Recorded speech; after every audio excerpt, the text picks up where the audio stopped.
wadhkuru ni'matallahi alaykum,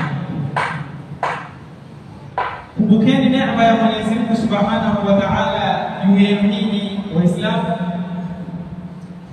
Idh kuntum a'daa, pale mlipokuwa ni maadui nyinyi kwa nyinyi ama baina yenu.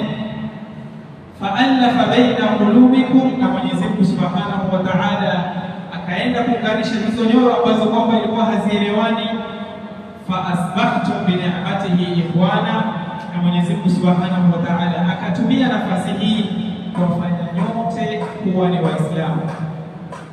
Wa kuntum ala shafa hufratin minan nar, na kule kukosekana dini baina yenu ambayo kwamba imekuwa ni sababu ya kuweka adawa, uadui baina yenu nyinyi, imewafanya ilikuwa kuntum ala shafa hufratin minan nar, mulikuwa juu ya ukingo wa shimo la moto.